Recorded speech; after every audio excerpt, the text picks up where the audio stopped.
ini ya, hukum pasar modal. Jadi kalau pasar modal itu sebenarnya bukan sebenarnya, memang dia bagian atau saya belum share screen ya.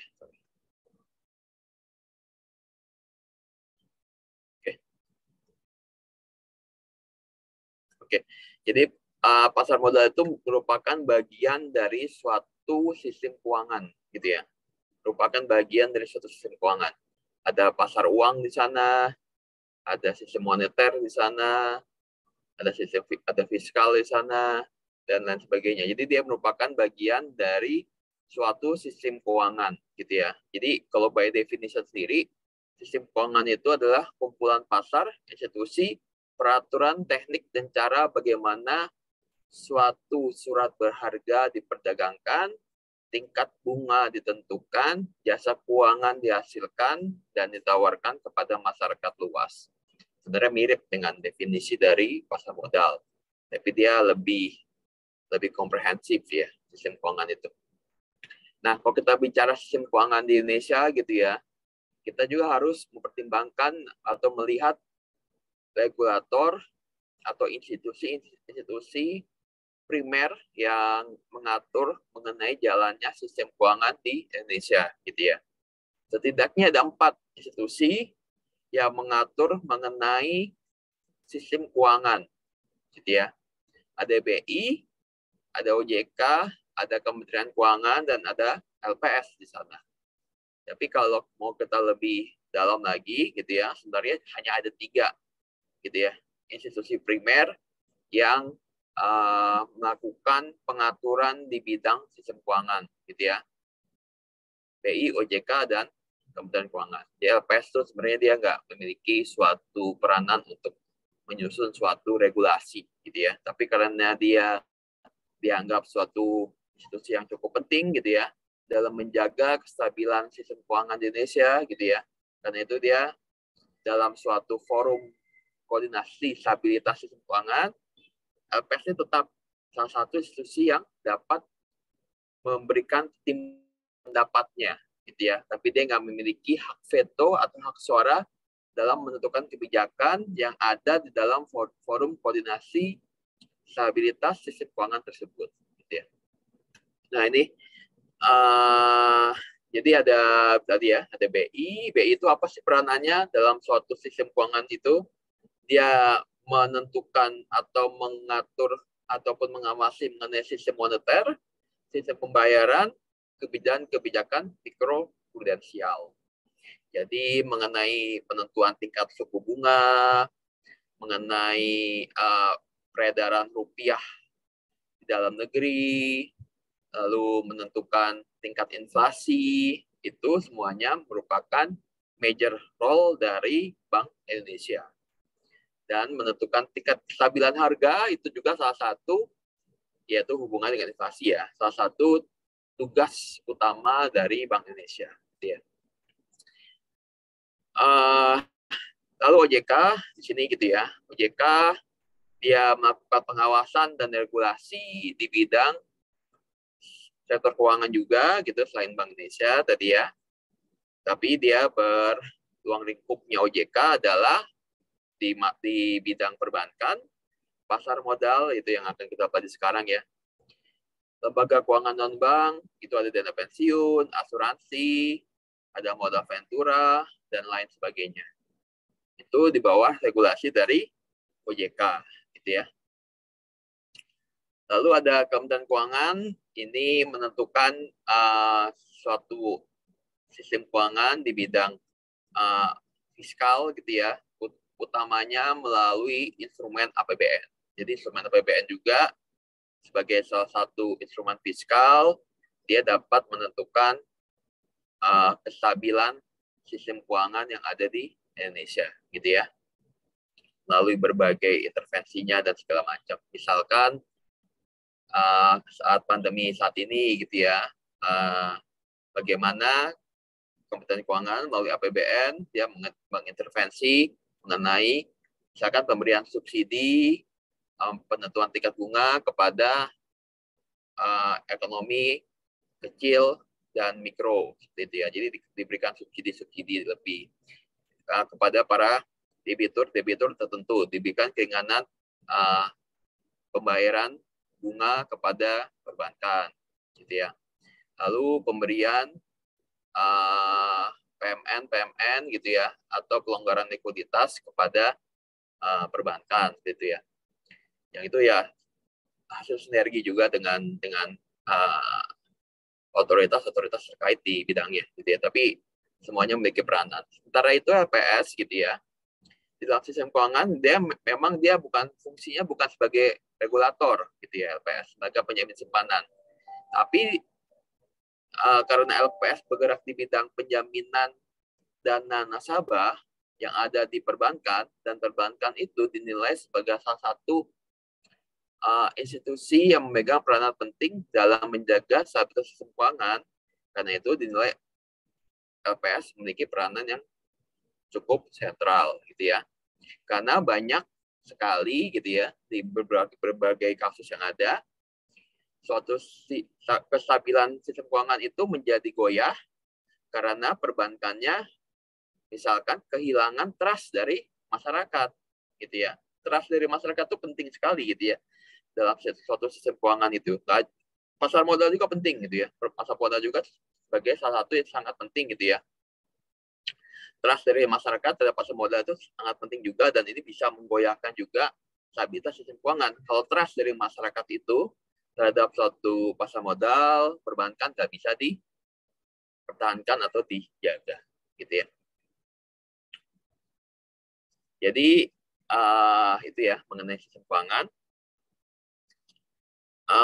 Kita berbicara mengenai sedikit lebih detail lagi, gitu ya, mengenai jenis-jenis pasar yang ada bergerak di bidang keuangan. Ini beberapa aja diantaranya, nggak seluruhnya, beberapa aja. Ada pasar uang, gitu ya. Ada pasar modal, ada pasar valuta asing, ada pasar komoditi, gitu ya. Ada pasar uang. Biasanya orang tuh agak sulit membedakan antara pasar uang dan pasar modal, karena instrumennya kadang-kadang memang saling memiliki kesamaan instrumennya. Misalkan obligasi. Obligasi itu bisa di pasar uang, bisa juga di pasar modal. Hanya yang membedakan, misalkan obligasi yang berjangka di atas 12 bulan itu dikategorikan sebagai pasar modal. Tapi obligasi yang diperdagangkan di bawah 1 tahun, gitu ya, atau usia tenor dari obligasi tersebut di bawah 1 tahun, itu dikategorikan sebagai instrumen pasar uang, gitu ya. Jadi memang kadang-kadang agak mix, gitu ya, dari sisi jenis instrumennya. Dan pasar uang itu memang diperdagangkan di antar bank, gitu ya, antar bank, investor dengan bank, antar perbankan, gitu ya. Itu adalah tempat di mana pasar uang tersebut diperdagangkan. Sementara pasar modal, gitu ya, dengan berbagai instrumennya, itu majoritinya diperdagangkan di suatu bursa yang kita kenal sekarang Bursa Efek Indonesia, gitu ya, sebagai satu-satunya penyelenggara bursa di Indonesia. Gitu ya. Kalau dulu gitu kita ada Bursa Efek Semarang, ada Bursa Efek Surabaya, gitu ya, dan juga Bursa Efek Jakarta, gitu ya. Kalau sekarang cuma Bursa Efek Indonesia, gitu ya. Lalu ada pasar valuta asing juga, ini tempat diperdagangkannya falas atau valuta asing atau mata uang dalam denominasi asing, gitu ya. Kalau trading forex, nah itu juga bisa juga dikategorikan sebagai pasar falas, gitu ya, salah satunya. Lalu pasar barang berjangka, gitu ya. Pasar barang berjangka ini yang diperdagangkan adalah komoditi. Komoditi itu apa? Seperti kopi, karet, indeks saham asing, minyak mentah, seperti itu ya. Tapi lebih kepada majornya memang komoditi, gitu ya, cengkeh, teh, kopi, gula, dan segala macam. Itu yang diperdagangkan. Tapi kalau trader barang berjangka ini relatif memang yang diperdagangkan adalah kenaikan atau penurunan dari harga komoditi ini sendiri, gitu ya.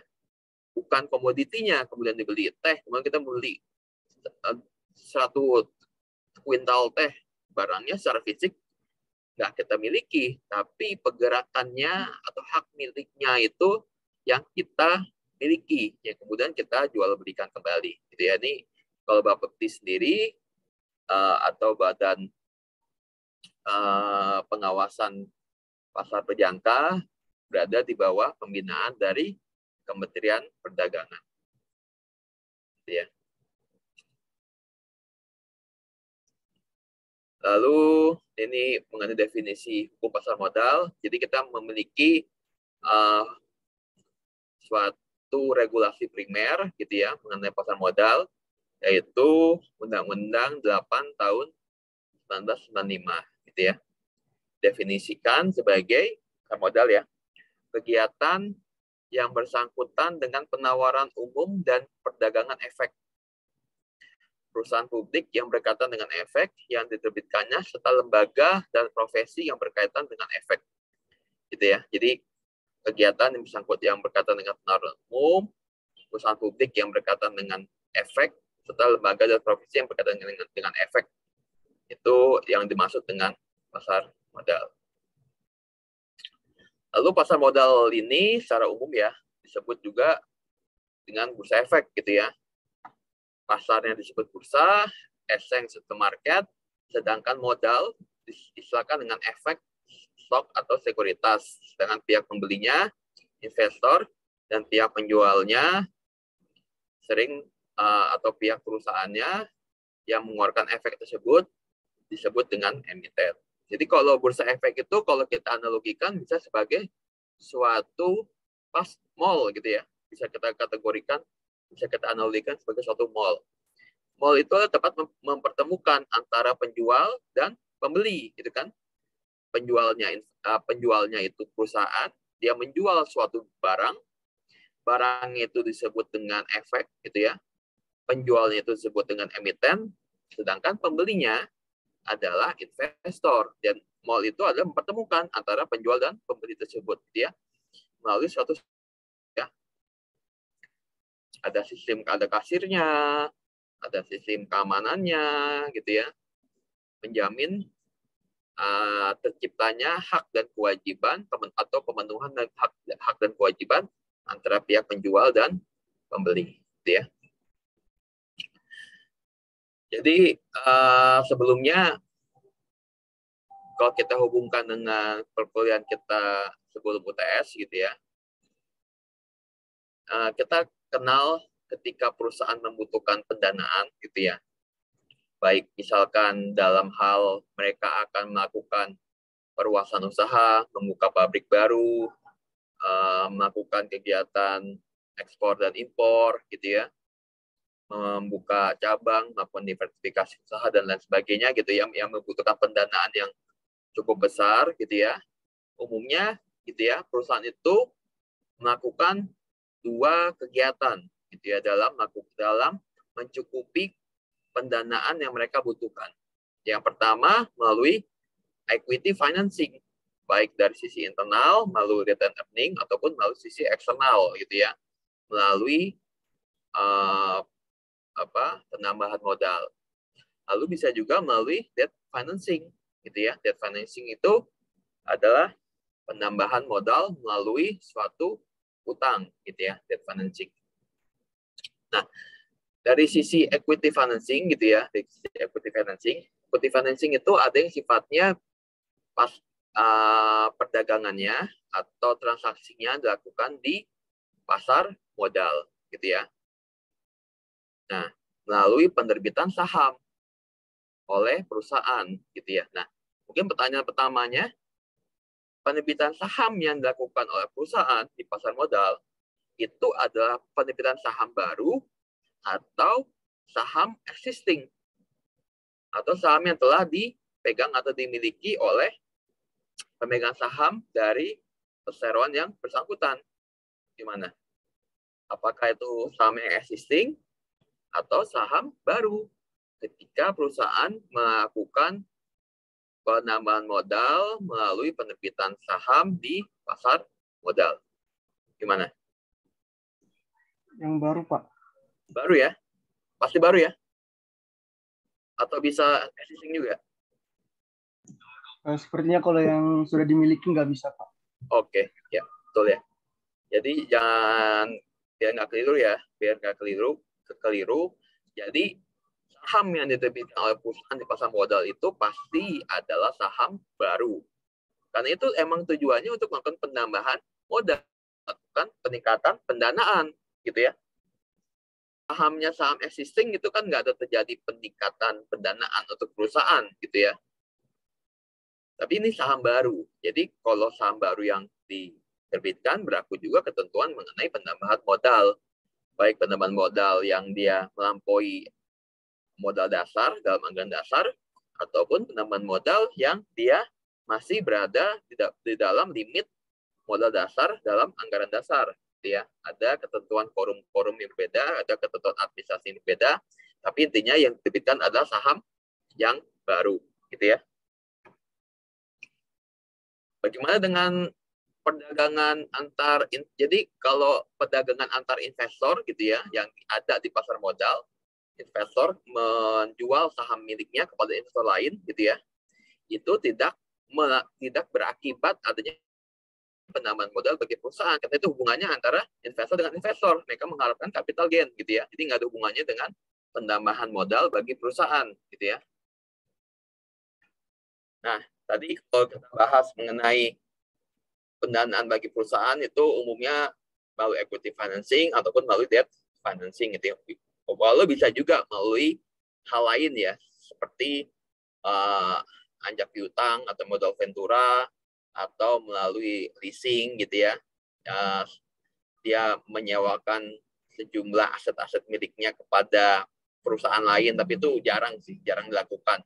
Atau menjual piutangnya kepada pihak lain, pada perusahaan lain untuk mendapatkan pendanaan lebih, itu bisa tapi jarang dilakukan. Itu hanya perusahaan-perusahaan yang bergerak di bidang tertentu saja yang melakukan hal tersebut. Tapi secara umum perusahaan itu pendanaannya tadi, kalau equity financing, kalau penambahan modal. Penambahan modal itu nggak selalu dilakukan di pasar modal, gitu ya. Nggak selalu dilakukan di pasar modal, penambahan modal tadi melalui penerbitan saham ya. Tapi bisa juga perusahaan ini mencari strategic investor, gitu ya, melalui private placement. Jadi dia bertransaksi secara langsung dengan investor tertentu atau calon pemegang saham atau calon pemilik perusahaan yang baru, gitu ya. Bertransaksi secara tertentu, gitu ya, secara khusus, gitu ya. Strategic investor biasanya nih memang investor yang besar. Tapi kalau pasar modal, berarti dia melakukan penawaran sahamnya kepada publik, gitu ya, kepada masyarakat, gitu ya, kepada pihak dalam artian luas, gitu ya, banyak pihak, bisa ratusan atau ribuan pihak, gitu ya, yang kemudian menjadi pemegang saham baru di perusahaan tersebut, atau di emiten tersebut, gitu ya. Nah, pertanyaannya kemudian, kira-kira apa sih yang tadi kan pendanaan tuh bisa dari debt financing gitu ya. Nah, debt financing di sini salah satunya gitu ya, melalui loan atau pinjaman kepada perbankan gitu ya. Atau pinjaman kepada perbankan atau lembaga keuangan lainnya. Tapi umumnya perbankan lah bisa kita katakan gitu ya. Melalui pinjaman kepada perbankan, loan gitu ya. Selain dia melakukan penambahan modal, melakukan penambahan modal melalui penerbitan saham baru di pasar modal. Jadi gitu ya. Ini yang ingin kita kontraskan gitu ya. Dia melakukan penerbitan saham baru di pasar modal atau dia melakukan peminjaman sejumlah dana kepada pihak perbankan gitu ya, debt financing gitu ya. Nah, kira-kira apa sih yang melatar belakangi perusahaan untuk memilih salah satu dari dua opsi tersebut gitu ya? Apa sih yang menjadi bahan pertimbangan gitu ya? Apakah saya akan lari ke pasar modal ataukah saya akan lari ke perbankan untuk mencari tambahan pendanaan? Nah, ini kira-kira gimana? Ian, ada insight kira-kira apa yang menjadi pertimbangan perusahaan ketika dia melakukan penerbitan saham di pasar modal atau dia mencari tambahan pendanaan melalui perbankan? Kalau kamu jadi direksi dari perusahaan atau pemilik perusahaannya apa nih? Kamu pengen lari kemana dan kenapa? Gitu. Pasti ada kelebihan dan ada kelemahan masing-masing pilihan gitu kan. Kira-kira apa itu? Apa nih Gian?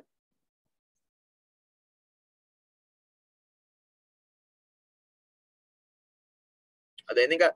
Gian, ada di tempat nggak ya? Saya nyari-nyari yang ini aja, yang videonya mati.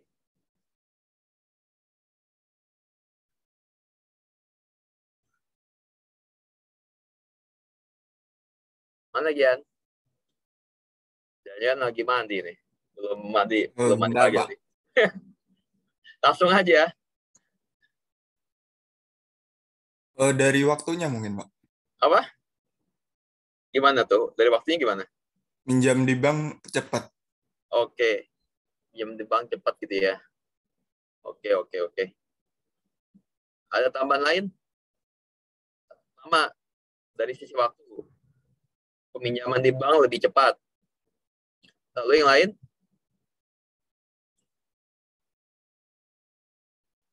Faisal gimana Faisal?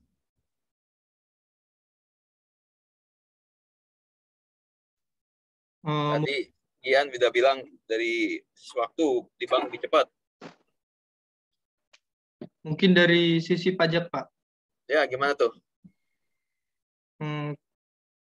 Kalau ke bursa kan gimana ya, Pak? Lupa, Pak. Bentar. Kalau lupa berarti yang lain aja. Yang lain apa? Alasan yang lain apa?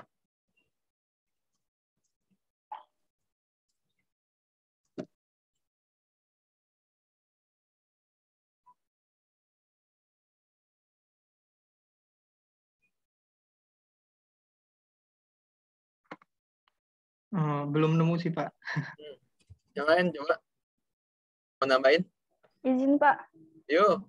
kalau saham itu si perusahaan nggak ada kewajiban untuk membayar pokok utangnya. Kalau saham itu, kalau saham itu nggak ada kewajiban untuk membayar utang pokoknya. Kalau misalnya utang di bank, debt financing kan harus ini kan Pak, harus menaikkan kewajiban untuk membayar utangnya Pak. Oke, itu tadi udah ada dua nih, gitu ya. Pertama tadi dari sisi waktu, gitu ya. Disampaikan bagian gitu ya. Ini Afira ya. Lalu yang kedua tadi Afira menyampaikan bahwa namanya kita minjam ke bank gitu ya, namanya suatu perusahaan minjam ke bank ada kewajiban, gitu ya, kewajiban di masa mendatang untuk pembayaran bunga dan juga pembayaran pokok gitu ya atas peminjaman tersebut. Jadi ada beban gitu ya. Ini dua hal utama gitu ya. Ya emang dari si IPO, ketika perusahaan ingin melakukan IPO, penerbitan saham baru di pasar modal, itu takes time gitu ya.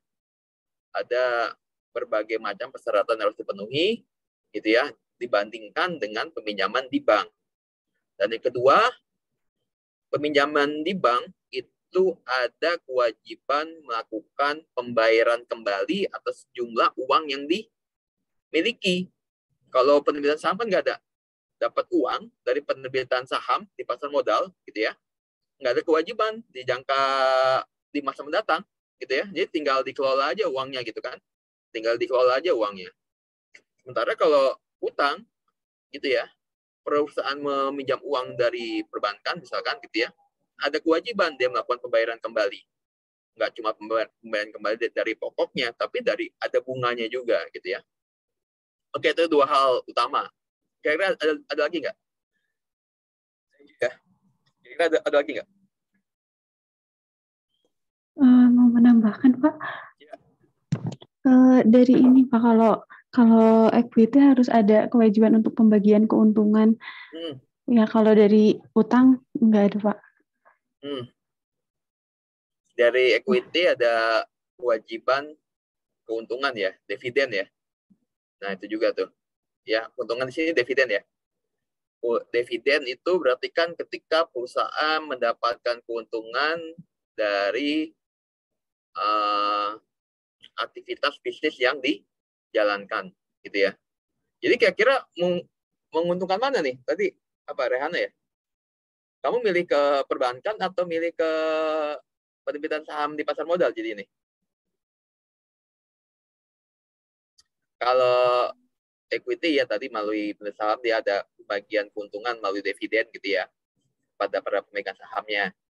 Lalu kalau utang dia ada kewajiban pembayaran atas dana yang diperoleh tersebut. Jadi kira-kira kamu lebih milih mana nih kalau dari sisi itu? Equity sepertinya, Pak. Equity ya? Tetap equity. Kalau equity kan lebih proporsional ya. Kalau perusahaannya ternyata hasil dari pendanaan tersebut belum diperoleh keuntungan, ya berarti dividen yang dibagikan belum bisa besar juga gitu. Karena dividen itu sesuai dengan keuntungan yang didapatkan oleh perusahaan gitu ya. Kalau perusahaan misalkan dia dapatin pendanaan untuk membangun suatu proyek infrastruktur gitu ya. Proyek infrastruktur itu baik modal lama, tahun-tahunan, 5 tahun, 10 tahun gitu ya. Sehingga para pemegang saham ini, jadi perusahaan ini memiliki kewajiban untuk membagikan juga keuntungannya pun dalam jangka waktu yang lumayan panjang gitu ya. Ini ya maksudnya di atas bagian keuntungan secara normalnya gitu ya. Karena baru di proyek tersebut ya jangka menengah ataupun jangka panjang. Jadi itu tapi secara proporsional, gitu ya, secara proporsional. Kalau utang itu nggak peduli, bisnis kita mau untung atas pendanaan yang didapatkan, mau untung 10 kali lipat, mau rugi minus 100% juga kewajibannya sama gitu ya. Kewajiban pembayaran pokok dan bunganya tetap sama, nggak berubah. Sama aja gitu ya, mau perusahaan untung mau perusahaan rugi sama aja. Tapi kalau equity financing disesuaikan gitu ya, sesuai dengan profit yang diterima perusahaan gitu ya. Oke, ada lagi nggak selain tadi? Tadi kelemahannya penerbitan saham berarti cuma dari sisi waktu dan proses nih. Ada lagi nggak kira-kira yang melatar belakangi yang menjadi pertimbangan perusahaan itu untuk apakah akan go to the banking untuk dapetin loan atau bursa efek gitu ya untuk mendapatkan tambahan pendanaan melalui penerbitan saham. Ada nggak kira-kira?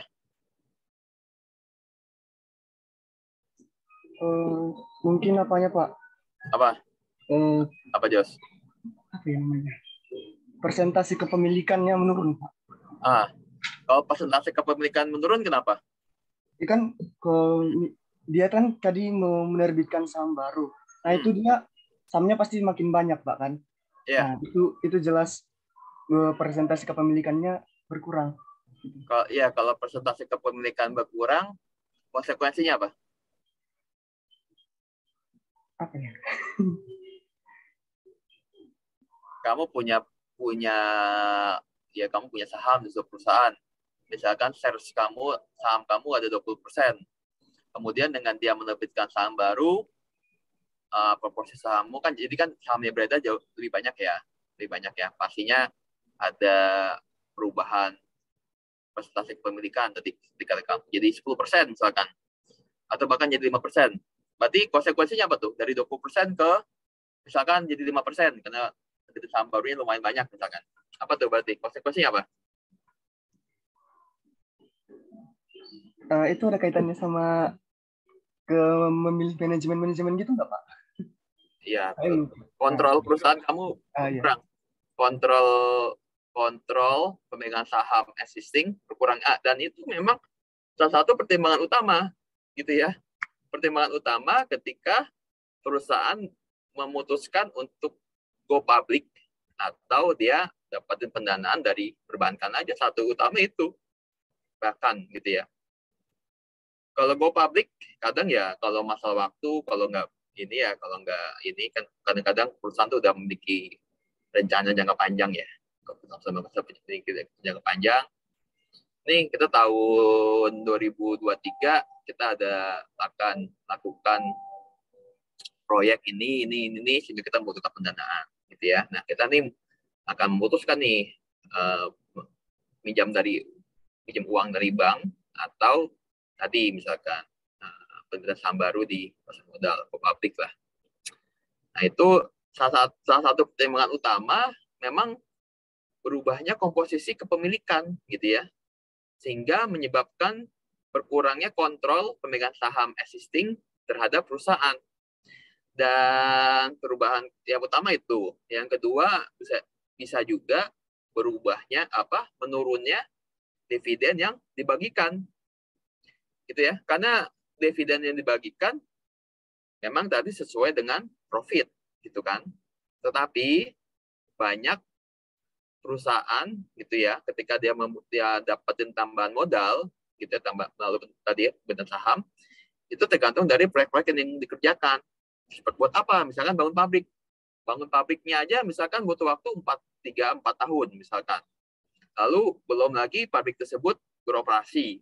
Beroperasi ada yang mulai operasi gitu setahun 2 tahun, mulai menghasilkan barang dan jasa misalkan, mulai dijual, itu keuntungannya belum tentu seketika gitu kan. Belum tentu seketika, bisa jadi baru 7 tahun, 8 tahun, 10 tahun kemudian baru ada keuntungan dari pendanaan tambahan tadi yang melalui pasar modal. Jadi kayak gitu. Jadi dia karena si pemilik saham existing dia udah berkurang, tentu saja dividen, misalkan dividen yang dibagikan tahun berikutnya sama nih dengan yang tahun ini. Karena untuk dia mendanai pembangunan pabrik baru itu belum ada profit yang masuk, karena baru dibangun segala macam, baru dibikin pabriknya, ada masa tunggunya gitu kan untuk mendapatkan profit gitu kan, belum lagi BP kan, nunggu BP dulu kan gitu kan, terus baru mendapatkan profit. Ada masa tunggu itu gitu ya. Jadi tahun depan dividennya tentu saja dia akan sharing dengan pemegang saham yang baru tadi, dan dia pun memiliki proporsi saham yang menurun gitu kan, dari 20% jadi cuman 5% misalkan. Jadi dividennya sama, yang dibagikan sama-sama taruhlah 100 miliar yang dibagikan, ya 100 miliar dibagikan, karena dia proporsinya jadi lebih kecil, tentu saja dapetin lebih kecil gitu ya. Tapi tadi yang utama adalah tadi mengenai kontrol gitu ya.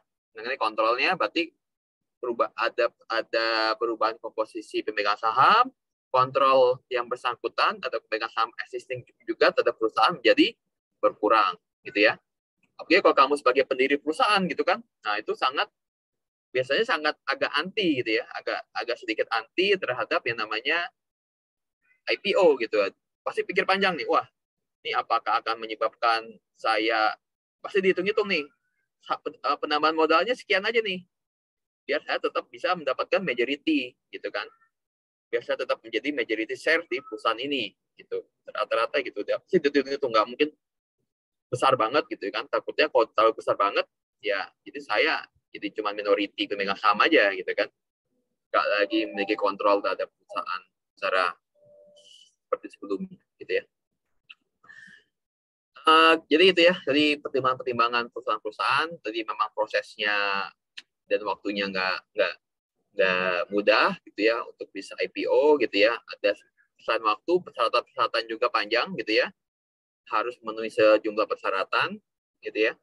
Jadi ya, karena dananya dimiliki oleh publik, dia harus juga lebih transparan, lebih akuntabel, laporan keuangan bisa diakses oleh publik. Dari sisi struktur Dewan Komisarisnya ada beberapa persyaratan yang berbeda dengan perusahaan yang masih private gitu ya, ataupun belum go public. Misalkan dari sisi Dewan Komisaris minimal 3 orang, lalu harus ada komite auditnya, harus ada komite remunerasinya dan segala macam. Itu perusahaan go public. Jadi persyaratannya pun berbeda. Tapi keuntungannya juga ya dia lebih dipercaya gitu ya oleh investor lain gitu ya, ataupun mitra bisnis gitu ya. Karena dia udah go public, berarti perusahaannya udah dari sisi finansialnya, dari sisi akuntabilitasnya lebih terpercaya gitu ya. Sedangkan gitu ya, dianggap lebih terpercaya dibanding perusahaan-perusahaan yang masih belum go public.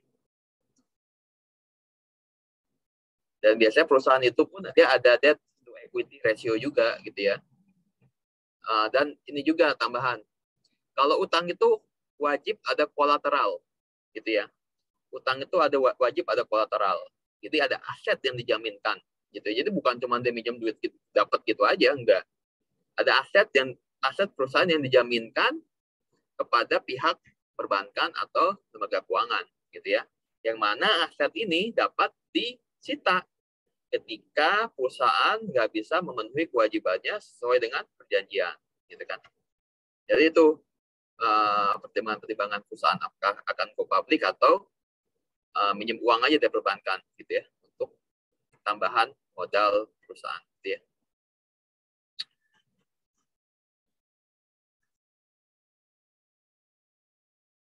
Nah, ini beberapa manfaat dari pasar modal, gitu ya. Dari sisi investor, dari sisi emiten, ataupun dari sisi pemerintah.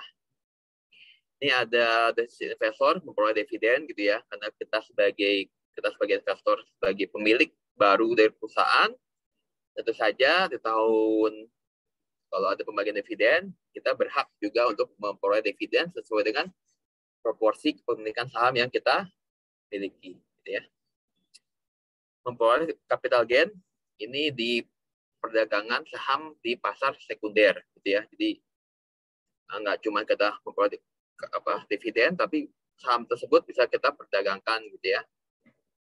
Harga yang kita miliki saat ini saham ternyata 2 bulan kemudian harga saham tersebut naik, ketika kita jual kita memperoleh capital gain, gitu ya. Harga beli lebih murah dibandingkan harga jual. Lalu memperoleh bunga atau yield. Nah, ini juga. Jadi pasar modal itu nggak melulu equity financing, gitu ya. Pasar modal itu nggak melulu equity financing buat si perusahaan. Tapi pasar modal itu dapat berarti juga debt financing buat perusahaan. Ketika yang dilakukan di pasar modal oleh emiten atau perusahaan ini ada melakukan penerbitan obligasi, gitu ya. Dengan dia melakukan penerbitan obligasi di pasar modal, berarti dia nggak melakukan equity financing, karena equity financing tadi melalui penerbitan saham baru di pasar modal. Akan tetapi ketika perusahaan ini melakukan penerbitan obligasi di pasar modal, ini tetap dikategorikan sebagai debt financing, karena obligasi itu adalah surat pengakuan ada kewajiban yang harus diberikan oleh perusahaan kepada para pemegang obligasi di masa mendatang, gitu ya. Dan dari sisi investor dia memperoleh bunga atau yield obligasi, gitu ya. Ketika yang diterbitkan adalah obligasi oleh emiten. Lalu menjadi pemilik perusahaan yang sehat, ini ya saham, gitu ya. Dapat dengan mudah mengganti instrumen, baik obligasi maupun saham dapat diperdagangkan oleh investor. Akan tetapi saham itu memang lebih liquid dibandingkan obligasi. Nah, obligasi pun ini biasanya ada obligasi yang dia non-tradable, gitu ya, non-tradable. Jadi nggak bisa diperdagangkan atau harus di-hold oleh investor dalam kurun waktu tertentu. Tapi secara umum bisa, ya, secara umum bisa. Dapat berinvestasi di beberapa perusahaan secara mudah, secara bersamaan, dapat berkontribusi dalam pembangunan ekonomi juga nih dari sisi investor. Ya. Lalu dari sisi emiten, tentu saja yang utama mendapatkan pendanaan. Dengan pendanaan tersebut, dia dapat meningkatkan kapasitas produksi, dapat mendorong perusahaan untuk menerapkan good corporate governance tadi ya. Karena perusahaan go public dengan perusahaan private, gitu ya, berbeda persyaratannya. Dari sisi keterbukaan laporan keuangan, dari sisi jumlah dewan komisaris, dari sisi ada dewan komisaris independen juga, gitu ya, wajib oleh perusahaan yang udah go public, gitu ya. Dan lain sebagainya, banyak, gitu ya, ketentuan-ketentuan yang harus diperhatikan oleh perusahaan yang telah go public dalam ini hubungannya dengan good corporate governance. Lalu memperkecil ketergantungan terhadap perbankan, gitu ya. Lalu besar kecilnya dividen yang dibagikan kepada para pemegang saham tergantung pada besar kecilnya keuntungan. Itu tadi kalau kita kontraskan dengan misalkan loan gitu ya, pinjaman dari perbankan. Mau perusahaan kita untung, mau perusahaan kita rugi, kewajiban tetap menjadi kewajiban gitu ya. Perusahaan pun rugi, ya dia tetap bulan depan tetap harus membayarkan sejumlah angsuran kepada pihak perbankan atas utang yang telah diambilnya. Kalau dividen enggak ya, tergantung dengan bisa disesuaikan dengan besar kecilnya keuntungan. Lalu nggak ada kewajiban yang terikat sebagai jaminan gitu ya kalau pasar modal, jadi lebih secure lah dari sisi aset-asetnya gitu ya. Lalu dari sisi pemerintah, keuntungan manfaat pasar modal ini mendorong perkembangan pembangunan, mendorong kegiatan investasi, menciptakan kesempatan kerja gitu ya, karena dengan perusahaan-perusahaan dia mendapatkan pendanaan lebih, misalkan perusahaan membuka pabrik baru di situ ada ya tentu saja menciptakan lapangan kerja baru. Lapangan kerja baru berarti ada sejumlah warga, sejumlah masyarakat yang mendapatkan penghasilan, di mana penghasilan tersebut dapat dipergunakan untuk belanja konsumsi gitu ya. Belanja konsumsi ini berarti kan ada demand lebih di market, di pasar, sehingga ini pun mendorong perusahaan-perusahaan untuk menciptakan produk atau barang dan jasa yang lebih tinggi gitu ya. Karena ada permintaan atau ada demand lebih dari masyarakat. Kita semakin tinggi penghasilan masyarakat, tadinya ya dia nggak punya pekerjaan, kemudian dapat pekerjaan, dia membeli sejumlah produksi barang dan jasa gitu ya. Sehingga demand-nya meningkat, perusahaan pun akan bergerak untuk meningkatkan supply-nya. Perusahaan meningkatkan supply, berarti dia menciptakan produk baru, produk yang lebih lagi kan. Lebih lagi ya, ini bisa perusahaan membutuhkan tambahan tenaga kerja. Jadi saling berputar gitu, ada multiplier efeknya gitu ya. Belum lagi, ya ini ya, kalau perusahaan tersebut ekspor ke luar negeri, mendapatkan dividen, mendapatkan devisa gitu. Devisa ini untuk negara juga penting sekali gitu ya, karena untuk bisa memperkuat rupiah di dalam negeri gitu ya. Makin banyak devisa yang masuk ke dalam negeri, rupiah akan semakin terjaga nilai tukar rupiah terhadap mata uang terkait gitu ya. Lalu meningkatkan pajak gitu ya. Meningkatkan pajak, semakin tinggi aktivitas perdagangan di bursa saham, di bursa efek gitu ya. Ini tentu saja setiap perdagangan kalau kita sebagai investor gitu ya, kita ngejual nih saham kita kepada investor lain gitu kan. Atau kita beli saham dari investor lain gitu ya. Kita dapatkan keuntungan di situ kan. Nah, ini ada ini juga kan, ada proporsi pajak gitu ya. Lalu indikator perkembangan ekonomi nasional, semakin tinggi produksi barang dan jasa di suatu negara, berarti gross domestic product di suatu negara pun semakin meningkat, gitu ya. Sebagai indikator perkembangan ekonomi nasional. Tapi jangan salah juga, pasar modal juga tadi hubungannya dengan stabilitas sistem keuangan. Pasar modal itu kalau nggak dijaga dengan baik, dia bisa mengakibatkan crash, bisa mengakibatkan lumpuhnya suatu sistem keuangan di suatu negara gitu ya. Apalagi kalau negara tersebut negara-negara maju gitu ya, dampaknya bukan ke negara itu saja gitu ya, tapi bisa juga berdampak kepada negara-negara lain gitu ya. Misalkan contoh kegagalan pasar modal itu paling mudah bisa kita temui yang paling parah gitu ya. Ada yang tahu nggak kegagalan pasar modal yang paling parah itu terjadi tahun berapa? Yang paling mengakibatkan ya ekonomi lumpuh, pengangguran meningkat dengan pesat gitu ya. Lesunya perekonomian dan lain sebagainya tahun berapa? Ada yang tahu nggak? Karena dari sisi pasar modal nih, utamanya dari pasar modal, biangnya. Kemudian dia berdampak kepada keseruan sistem keuangan di negara tersebut. Kira ada yang gini nggak? Ada yang tahu nggak? Izin Pak. Iya. Kalau nggak salah itu yang Great Depression itu kasih Pak tahun 1929 gitu. Iya. Di mana? Yuda ya? Gimana Pak? Di mana lokasinya? New York Pak. Iya, di Amerika ya. Iya. Nah, jadi ya kebetulan Wall Street segala macam adanya di New York ya. Tapi itu dia tuh Great Depression, bahkan dikatakan Great Depression gitu ya, tahun 1929 gitu ya. Itu terjadi di Amerika gitu ya. Itu bermula dari kegagalan pasar modal sehingga itu berdampak kepada keseluruhan sistem perekonomian di Amerika, bahkan menjalar ke negara-negara lain gitu ya. Itu saat itu jadi salah satu deh ya utama dari suatu sistem keuangan itu adalah trust dari masyarakat gitu ya, trust dari masyarakat. Dulu saya ingat tuh Pak Budiono pernah bilang tuh, mantan Menteri Keuangan udah agak lama ya, menjadi Wapres juga kan. Dia pernah bilang, kita percaya 10 ini satu lembar uang gitu ya, nilai 100.000 gitu ya. Ini nilai 100.000, value-nya 100.000 karena kita mempercayai dia nilainya ada 100.000 rupiah. Value dari uang ini sebenarnya nggak sampai 100.000. Value dari uang ini gitu ya, nilai intrinsik dari uang ini tuh nggak sampai 100.000 gitu ya. Tapi karena kita trust, percaya bahwa nilai uang 100.000, dengan uang 100.000 ini kita bisa membelanjakan misalkan 5 kg gula gitu ya. Karena masyarakat mempercayainya gitu ya.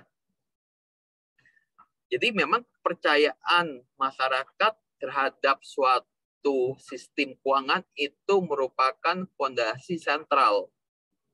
Fondasi sentral. Karena itulah misalkan dalam suatu sistem keuangan tadi ya dibahas di depan ada peranan lembaga penjamin simpanan. Lembaga penjamin simpanan itu fungsinya apa? Fungsi utamanya apakah dia karena misalkan bank default gitu ya, kekeringan likuiditas, kemudian dia nggak mampu lagi bayar mengembalikan dana nasabah ketika ada nasabah yang meminta dananya tersebut, apakah itu? Bukan. Fungsinya yang utama sebenarnya menjaga trust masyarakat gitu ya, agar masyarakat itu percaya kalau ada bank-bank kolaps, dana saya aman loh, ada LPS yang ngejamin. Ada LPS yang ngejamin, sehingga masyarakat itu enggak ketika ada isu-isu nggak sedap terhadap perbankan, mereka nggak jadi panik. Masyarakat panik gitu ya, kan kita naruh uang di perbankan nih, di bank gitu kan, naruh uang di bank. Kalau kita ada isu, wah bank ini akan kolaps segala macam, udah nggak mampu lagi, uangnya udah tinggal sedikit, likuiditasnya mengering segala macam, nih masyarakat berbondong-bondong narik uangnya yang ada di bank tersebut. Karena kita nggak pengen nih tetangga kita pada narik duit. Kalau kita nggak ikutan narik duit di bank tersebut, kita takutnya nggak kebagian. Jadi kita ikut. Tetangga kita yang lain jadi ikutan juga, menciptakan kepanikan massal, narik uang di bank. Itu mengakibatkan sebenarnya tindakan masyarakat itu yang mengakibatkan suatu sistem keuangan menjadi lumpuh. Tindakan dari masyarakat itu yang memperparah sebenarnya. Dan itu salah satu sumber utama kelumpuhan sistem keuangan. Jadi trust itu memang salah satu fondasi penting. Begitu juga yang terjadi tahun 1929 Great Depression gitu ya. Ini kepercayaan masyarakat pada pasar modal di Amerika pada tersebut runtuh gitu ya. Jadi itu kan setelah Perang Dunia I gitu ya. Bagus nih ekonomi Amerika, luar biasa bagus gitu ya. Luar biasa bagus, produksi barang dan jasa meningkat gitu ya. Penghasilan masyarakat warga Amerika pun meningkat banyak. Kemudian karena perusahaan-perusahaan ini banyak yang kemudian melantai di bursa, perusahaan-perusahaannya bagus gitu ya. Ini dikabarkan bahkan orang-orang masyarakat kecil gitu ya, masyarakat kecil di Amerika pada saat tersebut gitu ya, kayak mahasiswa, supir taksi gitu ya, milik toko-toko kelontong, itu mereka memiliki saham di bursa gitu ya. Karena saking banyaknya perusahaan yang melantai di bursa, memang lagi bagus ekonomi, dan ya masyarakat percaya gitu, dan mereka ingin mendapatkan keuntungan dari menjadi investor di pasar modal gitu kan. Jadi mereka rame sekali tahun itu ya, kita tuh belum ada apa-apanya gitu ya kalau dari sisi aktivitas di pasar modal gitu ya. Ramai sekali bursa pada saat itu. Akan tetapi suatu ketika dalam beberapa tahun terakhir sebelum tahun 1999 itu ekonomi sedikit slow down gitu ya. Supply nggak demand nggak sebaik tahun sebelumnya, sehingga supply perusahaan pun jadi menurun, supply perusahaan menurun, profit perusahaan pun menurun gitu kan. Akan tetapi aktivitas di bursa tetap giat, tetap kencang gitu ya, tetap kencang. Akan tetapi ekonomi lagi slow down saat itu gitu, beberapa tahun terakhir lagi slow down. Perusahaan-perusahaan bahkan banyak yang mem-PHK-kan karyawannya gitu ya, berapa lagi turun perekonomian gitu ya, tapi aktivitas di bursa masih kencang, bahkan dia saking dia banyaknya aktivitas di bursa, jadi saham perusahaan di bursa itu nggak menggambarkan value dari perusahaan itu sendiri. Karena semakin meningkat ya, saham-saham itu semakin meningkat gitu ya. Karena aktivitas bursa tetap kayak biasa, tetap kencang. Jadi semakin kencang, padahal ekonomi lagi slow down. Jadi harga nilai saham itu sama sekali nggak menggambarkan value sebenarnya dari perusahaan, gitu ya. Nah ini ketika udah kayak gitu kan, kemudian ya berhembuslah beberapa hal gitu ya, bahwa sebenarnya ekonomi lagi slow down, bahkan lagi menurun. Perusahaan-perusahaan itu nilainya sedang jelek, bahkan beberapa banyak yang produksi barangnya kemudian banyak yang dihentikan, ada terjadi beberapa PHK di sana. Nah ini 1-2 masyarakat gitu ya mulai menjual sahamnya di pasar modal gitu ya, karena mereka mengetahui nih, wah ternyata nilai saham saya yang saya pegang ini nggak menggambarkan real kondisi dari perusahaan yang sebenarnya. Mulailah mereka agak ada kepanikan, dijual, diikuti yang lain, sehingga gitu ya, dan dalam tempo yang singkat gitu ya, karena ada disinformation atau apa gitu ya, dalam satu hari itu berapa juta lembar saham dijual di pasar modal dalam waktu yang bersamaan. Jadi itu dikenal Black Tuesday atau apa gitu ya. Black Tuesday atau Thursday gitu ya. Dijual dalam waktu bersamaan. Terus berapa belas juta lembar saham. Sehingga itu bukannya mengakibatkan perekonomian ini ya, tapi malah menjadi hancur gitu ya. Dijual bersamaan, perusahaan-perusahaan tersebut bukannya jadi ini ya, jadi jauh lebih ambruk dan mengakibatkan sistem keuangan pun terimbas. Gitu ya. Nilai-nilai saham yang tadinya sebenarnya nilai value sebenarnya memang udah turun, jadi tambah turun. Kemudian nih aksi ini pun diikuti oleh masyarakat yang lain di hari-hari berikutnya, gitu ya, sehingga mengakibatkan pasar modal menjadi lumpuh, gitu ya. Lumpuhnya pasar modal diikuti ya tentu saja perusahaan-perusahaan tersebut malah menjadi nggak berfungsi lagi, menjadi rontok, perusahaan-perusahaan rontok. Akibatnya sistem keuangan lain, perbankan kan dia naruh uangnya di pasar modal juga gitu kan, naruh uang juga di bursa saham juga gitu kan, selain dia sebagai emiten gitu kan. Ini ya udah semakin sama-sama rontok, lembaga-lembaga keuangan segala rontok semua, yang mengakibatkan lumpuhnya sistem ekonomi. Perusahaan udah yang tadinya PHK cuma beberapa jadi massal PHK gitu kan, PHK massal, produksi barang dan jasa menjadi terhenti segala macam gitu ya. Itulah dasarnya memang trust masyarakat gitu ya. Trust itu luar biasa megang peranan penting.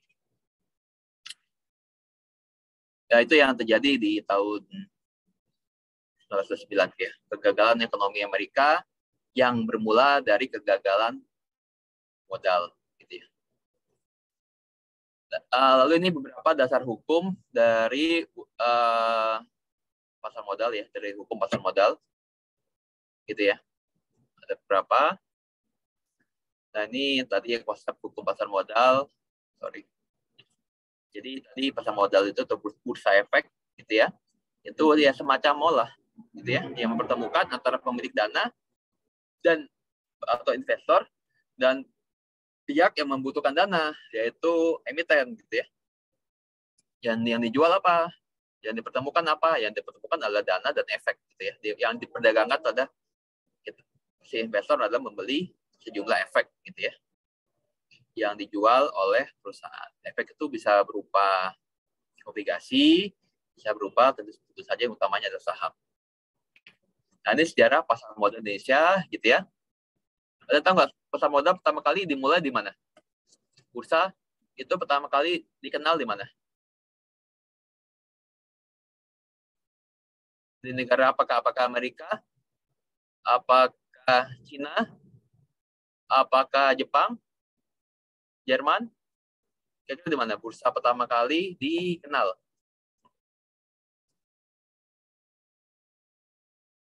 Kira-kira aja. Belanda, Pak. Betul sekali, Belanda ya. Belanda. Perusahaannya apa? Yang pertama kali memperdagangkan sahamnya? VOC, Pak. VOC ya. Itu berkat Indonesia tuh.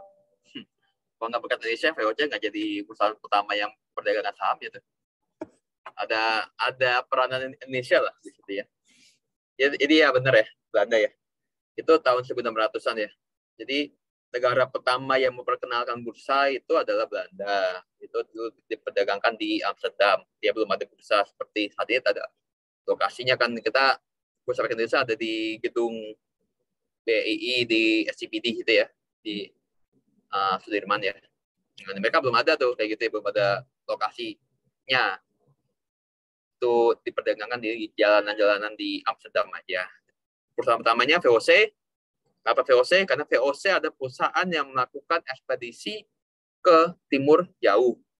Salah satu yang utama adalah ke Indonesia. VOC ketika memberangkatkan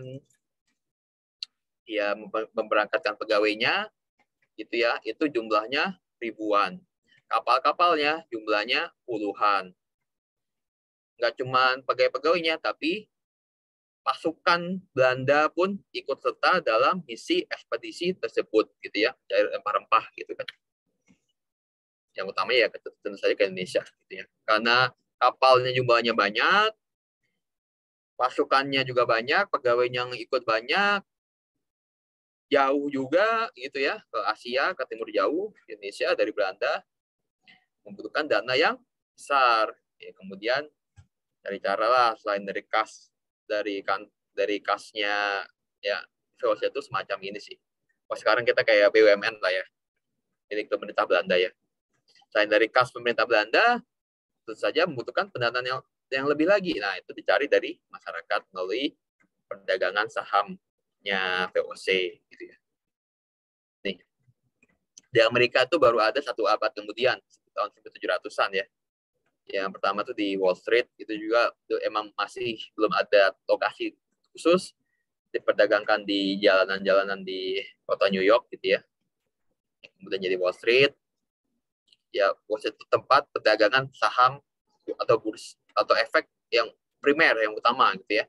Ada lagi misalkan Nasdaq itu kalau jadi persyarat kalau perusahaan-perusahaan yang nggak bisa listing di Wall Street, biasanya mereka ke Nasdaq gitu ya, karena persyaratannya lebih ringan dibandingkan listing di Wall Street.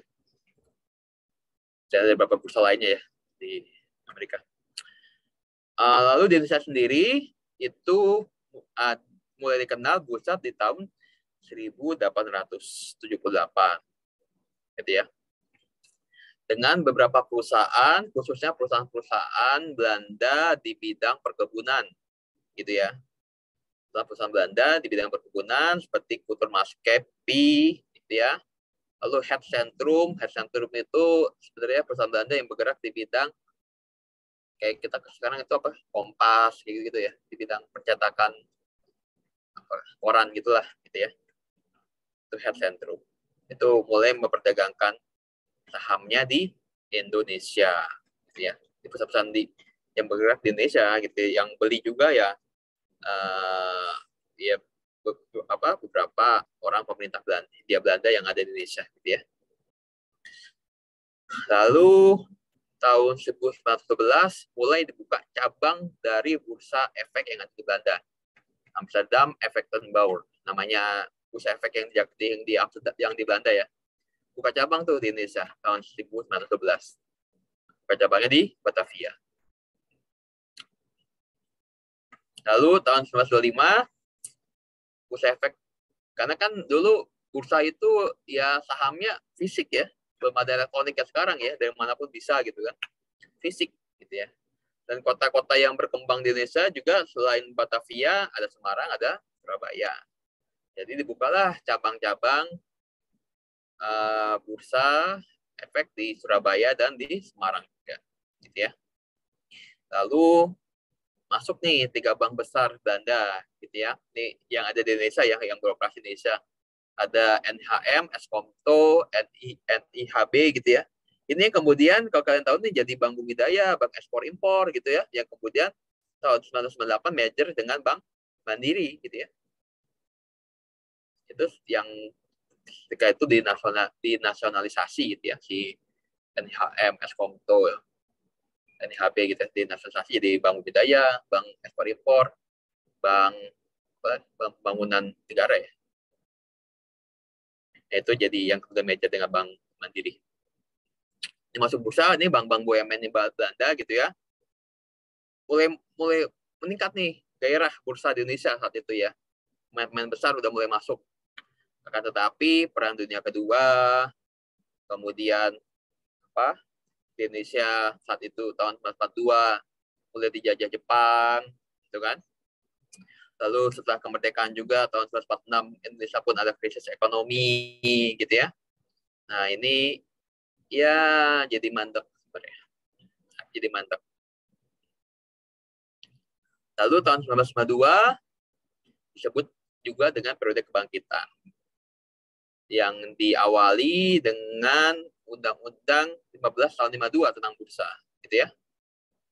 Bursa Efek Jakarta mulai hadir yang dibuka oleh Menteri Keuangan yang menyelenggarakan Bursa Efek Jakarta ketika itu adalah Perserikatan Uang dan Efek-Efek. Ini anggota-anggotanya adalah bank-bank swasta dan bank negara saat itu, gitu ya. Lalu kita ada pembebasan Irian Barat, lalu terjadi juga inflasi sampai dengan 650% tahun, saya lupa tahunnya, tahun 62 kalau nggak salah ya. Itu mengakibatkan bursa lesu. Sehingga tahun 66 bursa ditutup, gitu ya. Lalu tahun 77 dianggap sebagai periode pengaktifan kembali. Tahun 72 dibentuk Badan Pembina Pasar Uang dan Pasar Modal. Gitu ya. Tahun 76 aturan-aturan bursa mulai diimplementasikan. Tahun 77 bursa resmi diresmikan oleh Presiden. Akan tetapi pasar modal tetap cenderung sepi, gitu ya. Karena dulu kan yang aktif tuh kena perusahaan-perusahaan Belanda tuh, yang dulu awal-awal ini ya, tahun-tahun 1800-an, 1900 awal tuh perusahaan Belanda. Tahun 1977 itu perusahaan Belanda udah mulai dinasionalisasi semua, gitu. Jadi udah mulai perusahaan nasional di Indonesia, gitu ya. Akan tetapi ya, karena beberapa persyaratan untuk masuk bursa agak ketat, segala macam, dan mereka pun perusahaan asal Indonesia belum terlalu familiar dengan bursa saham, gitu ya. Jadi itu yang mengakibatkan bursa jadi sepi, gitu ya. Jadi sepi. Investor pun nggak terlalu banyak, emitennya juga nggak terlalu banyak, gitu ya. Dalam 10 tahun itu cuma ada beberapa emiten aja yang menjual saham di pasar modal, gitu ya. Lalu tahun 87 mulai dilakukan deregulasi, gitu ya, deregulasi. Dahulu ada minimum laba yang harus dipenuhi sebelum perusahaan itu masuk ke bursa saham, dihapuskan. Lalu saham dulu yang saham atas unjuk, saham atas nama diganti dengan saham atas unjuk. Saham atas nama itu berarti nama kita sebagai pemegang saham tercatat, ada di sahamnya tuh, di lembaran sahamnya ada, kan masih fisik ya. Ini misalkan Yuda, Idam sebagai pemilik saham ini, gitu kan, ada di fisik. Nah untuk kita memperdagangkan itu sahamnya dialihkan nama dulu sebelum diperdagangkan. Nah text time kan, diganti saham atas nama menjadi saham atas unjuk. Saham atas unjuk itu adalah yang menguasai saham itu berarti dia pemiliknya. Jadi tinggal diserahkan fisiknya, nggak ada namanya di sahamnya. Yang megang saham itu berarti adalah yang memiliki. Itu saham atas unjuk. Untuk mempermudah aja pedagang saham. Gitu ya. Lalu menghapuskan batas minimum fluktuasi. Jadi dulu fluktuasi 4%. Dan 4% itu di freeze. Gitu ya. Nah, itu dihapus nih. Jadi lebih aktivitasnya lebih meningkat. gitu kan. Kalau sekarang kalau nggak salah sih masih ada juga pembatasan, masa 10% ya. Dan misalkan ada saham-saham yang tadinya agak tidur, terus tiba-tiba naik gitu ya, biasanya ada alert ya dari bursa efek ya. Lalu swasta dapat pendidikan bursa, BPOM yang tadinya dia menjalankan bursa efek menjadi hanya regulator aja. BPOM itu di bawah Kementerian Keuangan ya, yang sekarang dia bertransformasi atau merger dengan OJK. Ini deregulasi mulai aktif kembali, dan tahun 1995 diawali dengan Undang-Undang 8 tahun 1995 mengenai pasar modal. Nah, ini mulai nih, pasar modal Indonesia mulai meningkat gitu ya.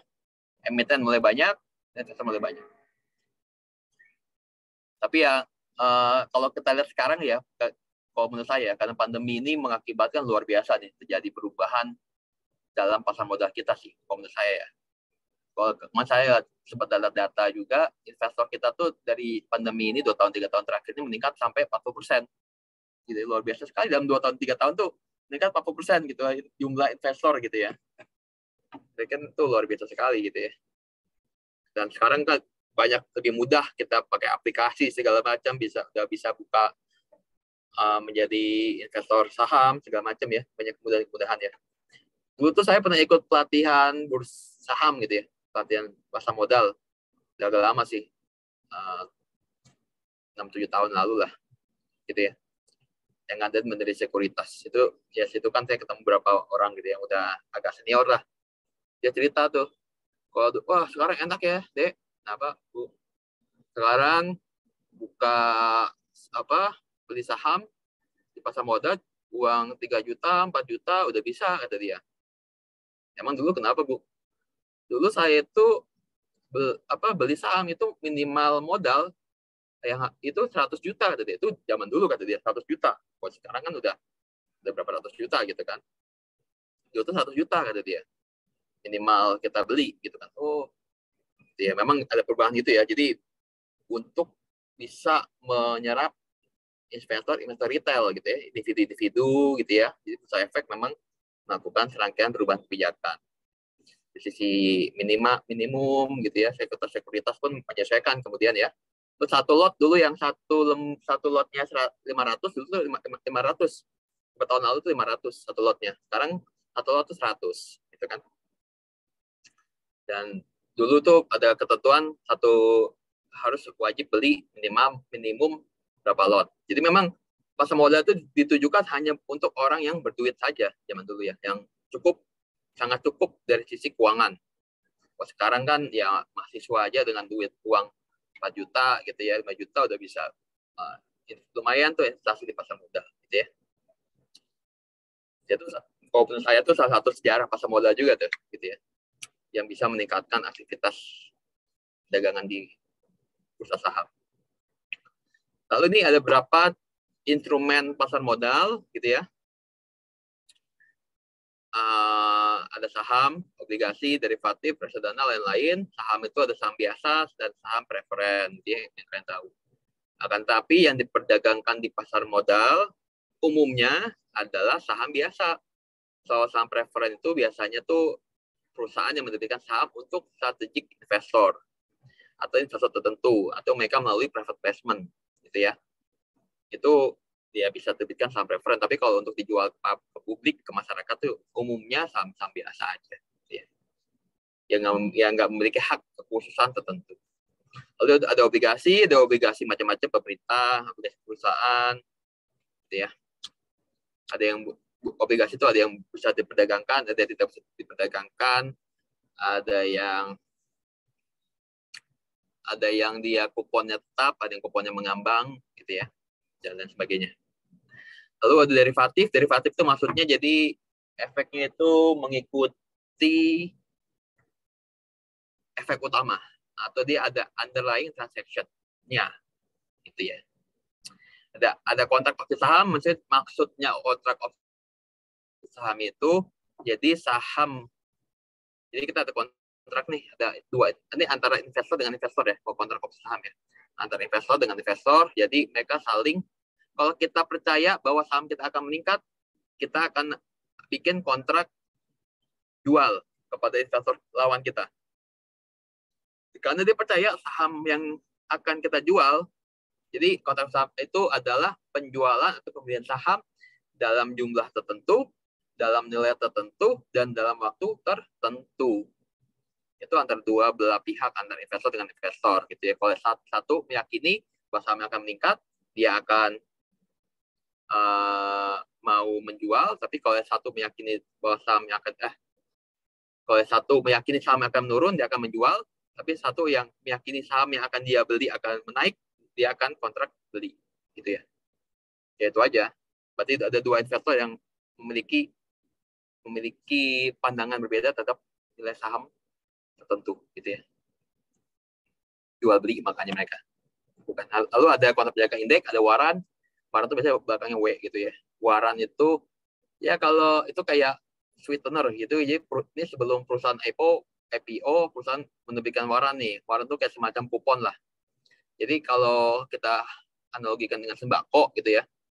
Nah, perusahaan pemerintah nih bagian kupon nih buat masyarakat biar dia bisa beli misalkan minyak dengan harga lebih murah dibanding harga pasaran. Nah, itu waran kayak gitu tuh, kayak kupon, sweetener.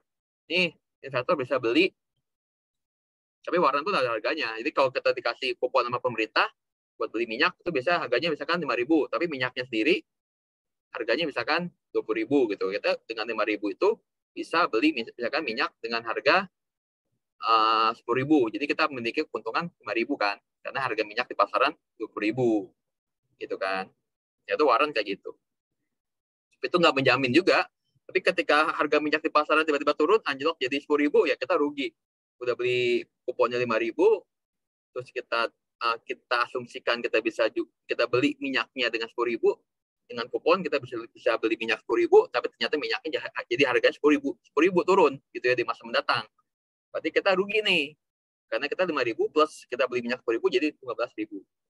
Yang harusnya tanpa kupon kita bisa beli 10.000, gitu ya. Tapi sebenarnya tujuannya adalah untuk sweetener buat investor waran. Kalau right ini adalah right itu kita tahu kan namanya perusahaan ketika menerbitkan saham baru dia harus menawarkan terlebih dahulu kepada para pemegang saham existing. Tawarkan. Ya, pemegang saham existing memiliki hak untuk ditawarkan 14 hari. Biasanya ya.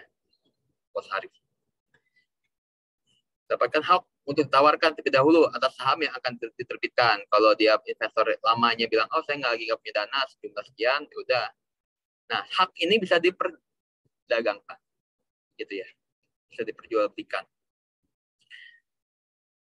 Lalu ada reksadana. Reksadana itu gabungan portofolio beberapa instrumen investasi gitu ya. Ya, ada saham di dalamnya, ada. Jadi kalau reksadana kadang-kadang kita kenal tuh ada reksadana gabungan antara pasar modal dan pasar uang gitu ya. Ada sahamnya di dalam satu reksadana, ada di dalam satu portofolio.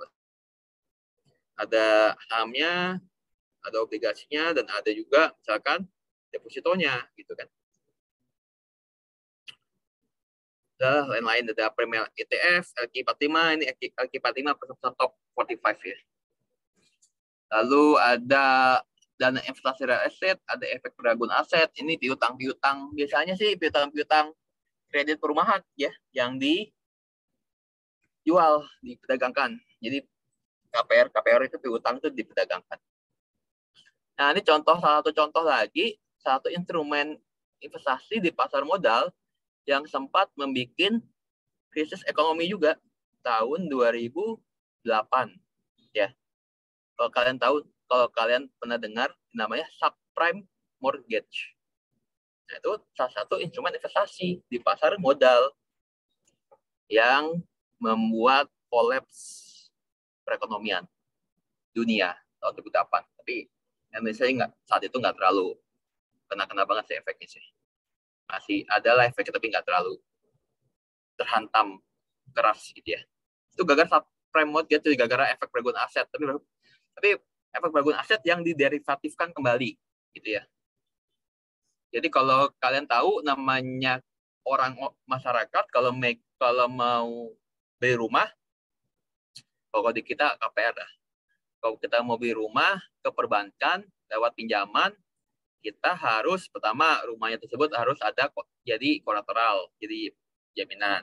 Yang kedua harus ada deposit.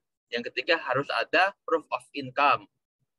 Jadi ini kita apa ya, bukti misalkan gaji kita berapa sih gitu ya, proof of income kita bulan kita berapa sih, meyakinkan perbankan bahwa kita mampu bayar tanpa adanya default gitu kan, kayak gitu. Nah, piutang itu kemudian oleh perbankan dijual di pasar modal, dijual kepada investment bank gitu ya. Salah satu investment bank ini yang paling banyak beli itu adalah Lehman Brothers. Lehman Brothers beli piutangnya itu melalui utang kepada perbankan, kepada lembaga keuangan lainnya. Dia belinya lewat utang, belinya banyak utangnya gitu ya. Karena lagi itu sih saat itu memang Amerika lagi butuh opsi investasi lain.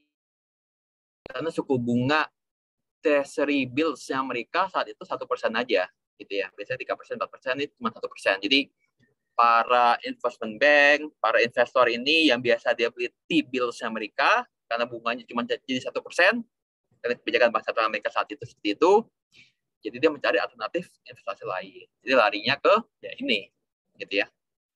Nah, si investment bank itu beli piutangnya perbankan, piutang atas rumah, gitu ya, atas KPR lah. Nah, dia beli. Jadi piutangnya berpindah nih, tadinya perbankan jadi dimiliki oleh si investment bank. Jadi sebenarnya ketika para debitur gitu ya, atau pemilik rumah gitu ya, atau masyarakat yang membeli rumah lewat kredit ini, dia bayar sejumlah angsuran kepada perbankan, tapi sebenarnya uangnya itu mengalirnya ke investment bank. Jadi investment bank itu dapat uang bulanan lewat perbankan dan ujungnya sampai ke investment bank angsurannya ini. Dia dapat tiap bulanan investment bank. Karena kan udah dijual oleh perbankan ke investment bank. Nah, piutang ini oleh si investment bank, piutang nih, surat-surat piutangnya KPR oleh investment bank itu dikemas sedemikian rupa. Itu namanya CDO. Collateral Debt Obligation. CDO. Jadi di slicing dibagi 3 lah secara umum.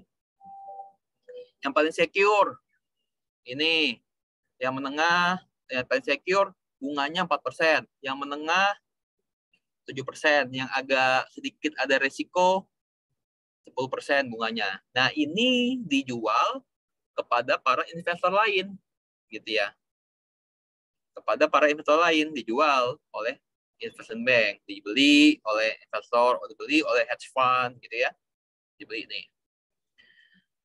Suatu ketika udah habis semua instrumennya, udah nggak ada lagi yang dibeli, gitu ya.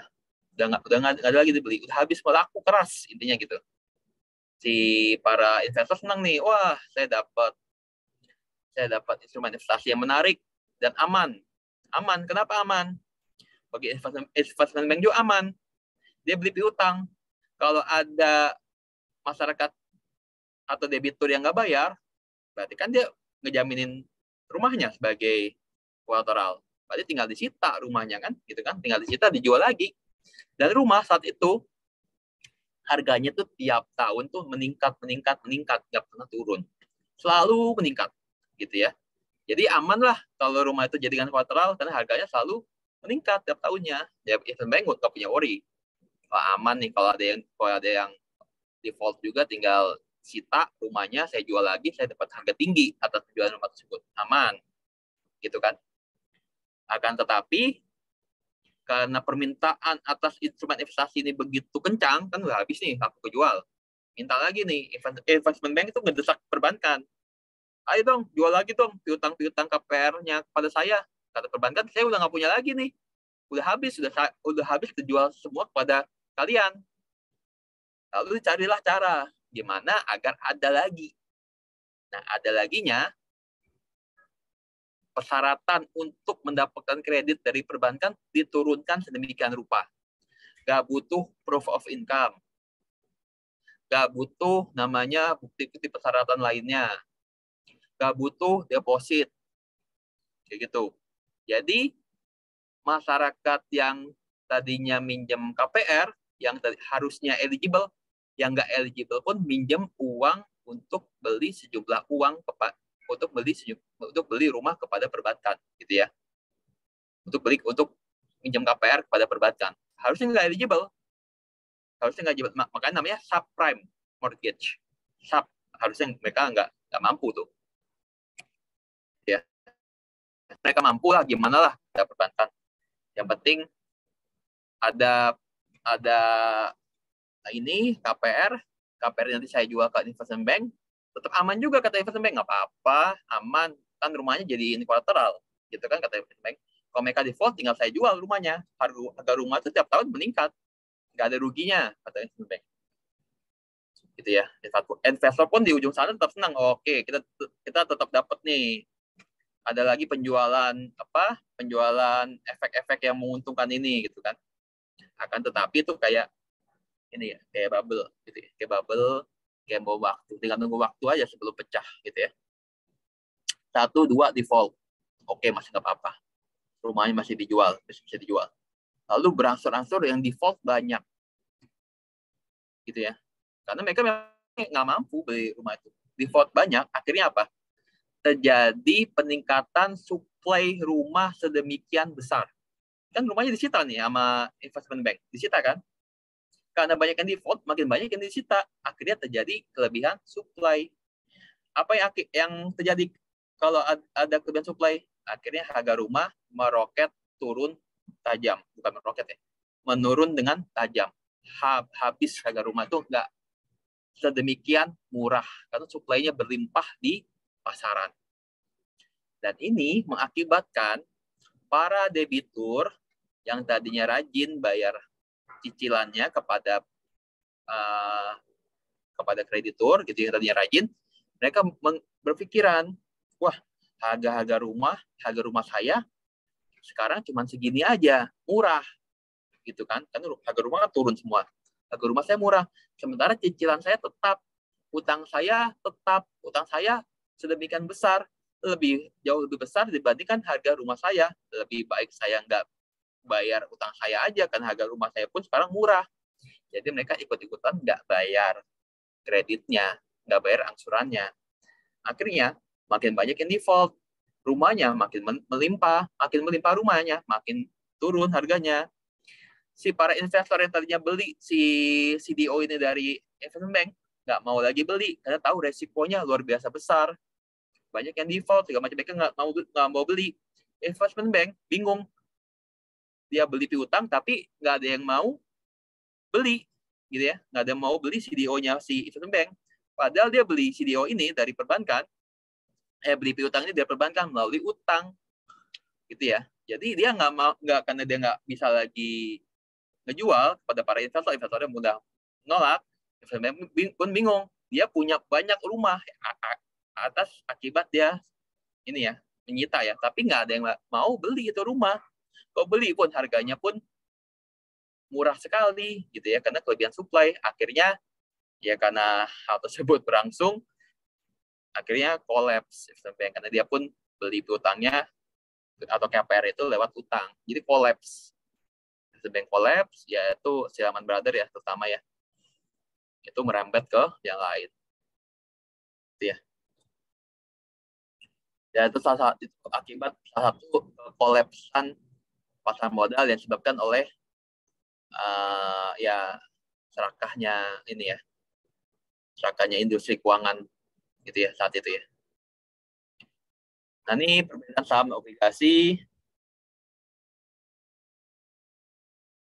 Jadi obligasi itu termasuk instrumen pasar modal yang tergolong debt financing gitu ya. Bedanya apa sih obligasi dengan utang pada umumnya atau dengan loan gitu ya, dengan loan perbankan?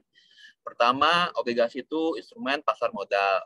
Loan-nya tentu saja bukan. Walaupun sama-sama debt financing. Loan itu krediturnya cuma 1, 2, 3 biasanya ya. Ataupun kalau sindikasi ya bisa 4 atau 5 kreditur untuk satu loan gitu ya, satu pinjaman, 4 atau 5 kreditur. Itu kalau sindikasi. Kalau obligasi itu krediturnya jumlahnya banyak. Bisa ratusan, bisa ribuan. gitu kan. Kreditur banyak. Kalau loan, umumnya wajib ada kolateral, ada aset dari perusahaan yang dijaminkan. Kalau obligasi nggak ada, gitu ya. Obligasi itu nggak ada. Kalau obligasi umumnya jangkanya jauh lebih panjang dibandingkan loan. Kalian suka lihat obligasi obligasinya swasta gitu ya, perusahaan itu kadang-kadang ada yang 20 tahun, 25 tahun gitu ya panjang. Tapi kalau loan untuk perusahaan itu rata-rata jangka pendek. Gitu ya, 5 tahun, 6 tahun, 7 tahun biasanya jangka pendek deh. Nggak sampai 10 tahun ke atas tuh jarang sekali lah loan itu 10 tahun ke atas. Jangka pendek obligasi dan obligasi sambutan jangka panjang. Kalau loan dengan perbankan itu biasanya perjanjiannya di-drive oleh perbankan.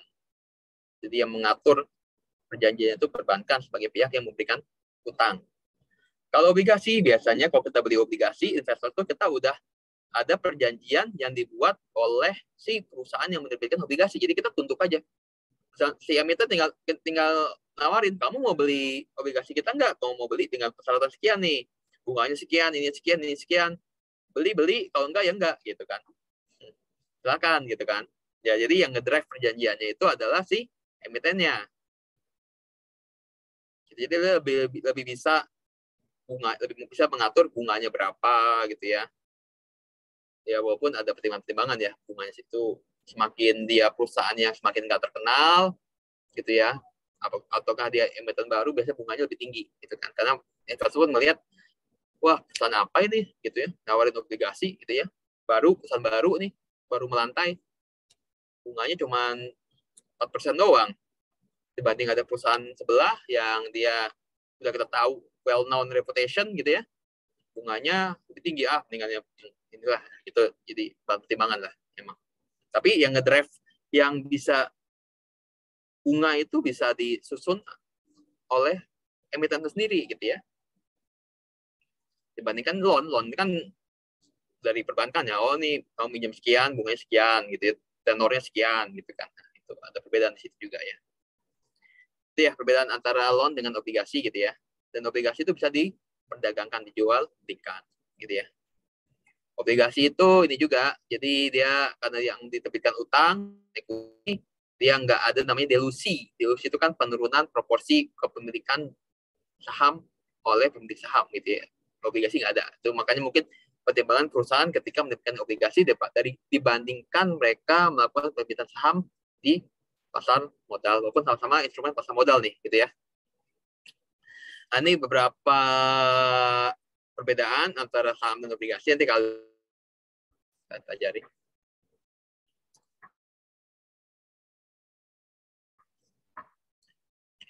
Kita ke lembaga-lembaga, saya agak cepat nih, udah jam 9.05 ya, pada meeting juga. Yang pertama OJK sebagai pengawas pasar modal, gitu ya. Ada Bursa Efek, ya tadi sebagai mallnya, dan yang Bursa Efek, lembaga clearing penjaminan, lembaga penyimpanan penjaminan disebut sebagai self-regulatory organization, yaitu organisasi yang dapat membuat peraturan untuk diterapkan oleh anggota-anggotanya, gitu ya. Lalu ada perusahaan efek. Perusahaan efek itu ada penjamin emisi. Penjamin emisi contohnya BCA Sekuritas, Mandiri Sekuritas, dan lain sebagainya. Apa tugasnya penjamin emisi? Membantu perusahaan untuk IPO, gitu ya, membantu. Dan dia juga bisa ketika misalkan saham yang akan diperdagangkan nih 100.000 lembar saham, tapi yang kejual cuma 90.000. 10.000-nya bisa dijamin oleh perusahaan emisi. Saya akan beli nih kalau ada saham yang nggak laku. Nah, itu bisa kayak gitu. Biasanya ada komisinya itu saja. Nah, lalu ada perantara pedagang efek. Nah, pedagang efek itu penjamin emisi itu bisa bertindak sebagai perantara pedagang efek juga, gitu ya. Jadi BCA Sekuritas misalkan dia juga bisa menjual efek kepada masyarakat. Tapi ada juga misalkan apa tuh ya, Ajaib, Bibit gitu ya. Nah, dia cuma sebagai perantara pedagang efek aja. Tapi dia enggak, karena dia hanya menjual efek aja, tapi dia bukan sebagai penjamin emisi, gitu ya. Penjamin emisi itu biasanya udah big companies gitu ya. Lalu manajer investasi ya, tahu lah satu apa. Lalu ada lembaga penunjang, Biro Administrasi Efek, itu tugasnya mencatat kepemilikan efek. Ada lembaga kusedian, itu lembaga yang melakukan pencatatan dan penyimpanan efek, gitu ya. Jadi misalkan apa ya, kalau kalian dapetin dividen gitu ya dari perusahaan yang kalian beli sahamnya, nah itu biasanya lewat custodian company dulu nih, sebelum disalurkan kepada kita. Lalu wali amanat, lalu ada perusahaan pemerikat efek dan lembaga penilaian harga efek nih untuk obligasi ya. Lalu ada profesi penunjang, macam-macam. Ada pemodal, tentu saja kita tahu, lalu ada emiten, perusahaan publik, dan reksadana. Koaper itu namanya Asosiasi Pedagang Reksadana. Itu APER. Kalau WAPER itu wakil Asosiasi Pedagang Reksadana. Nah, ini secara singkat struktur kelembagaan gitu ya di pasar modal. Si lembaga penyimpanan penyelesaian, efek, dan lembaga penjaminan disebut tadi ya, SRO, Self Regulatory Organization. Nah, efek tugasnya apa? Dia tadi ya sebagai mall gitu ya. Kalau kita analogikan, menyelenggarakan perdagangan efek yang teratur, wajar, dan efisien. Sekarang bursa efek di Indonesia cuma satu, bursa efek Indonesia ya. Nggak ada bursa efek Jakarta, nggak ada bursa efek Surabaya, dan sebagainya. Lalu ada lembaga clearing penjaminan atau KPI, Kustodian Penjamin Efek Indonesia gitu ya. Jadi ini kayak kasirnya kalau di mall. Jadi dia memastikan si pembeli atau investor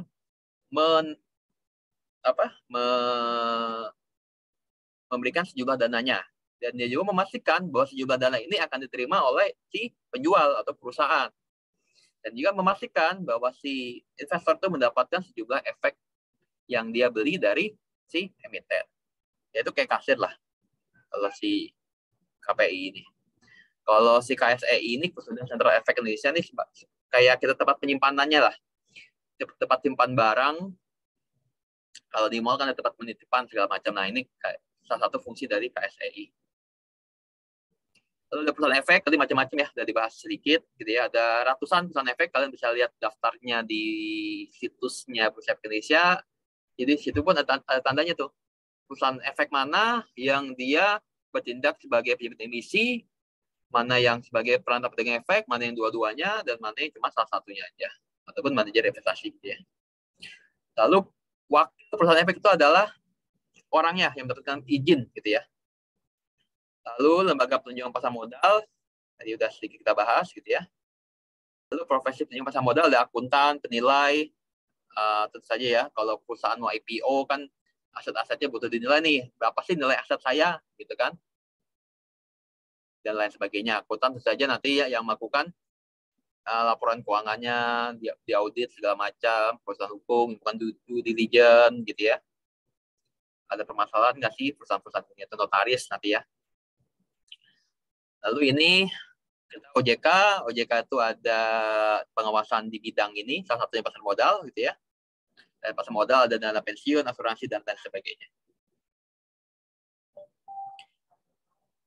Lalu wewenang OJK nanti kalian baca ya, apa-apa ya wewenang OJK, perlindungan konsumen OJK. Jadi kalau kalian merasa ditipu-tipu oleh misalkan ada perusahaan fintech gitu ya, atau ada perusahaan fintech yang menawarkan tapi dia nggak ada lisensinya gitu, misalkan kalian bisa laporkan ke OJK nih, karena dia memiliki tugas untuk melindungi konsumen.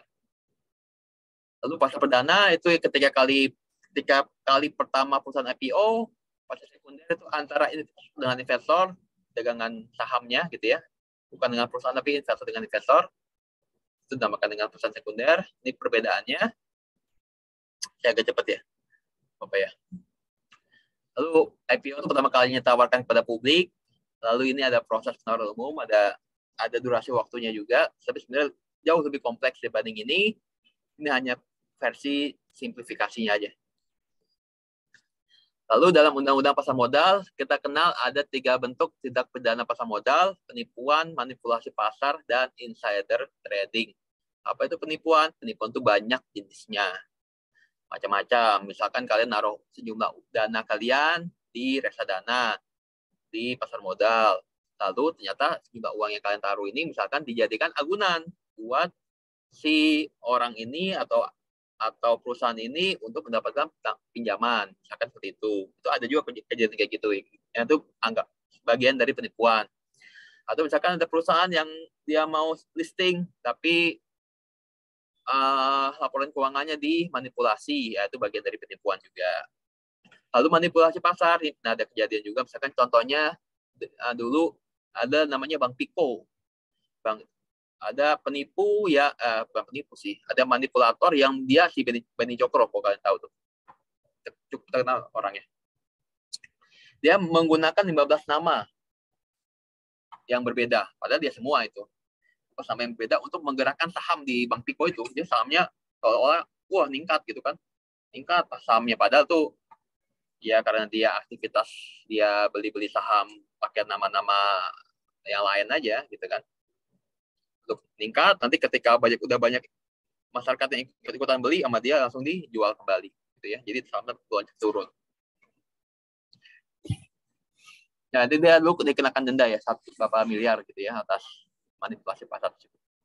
Lalu ada insider trading. Insider trading tuh informasi orang dalam. Jadi ini untuk menjaga kefairnessan, objektivitas di pasar modal, orang dalam, direksi, komisaris dan lain sebagainya yang dia mengetahui sesuatu yang akan terjadi di perusahaannya, ataupun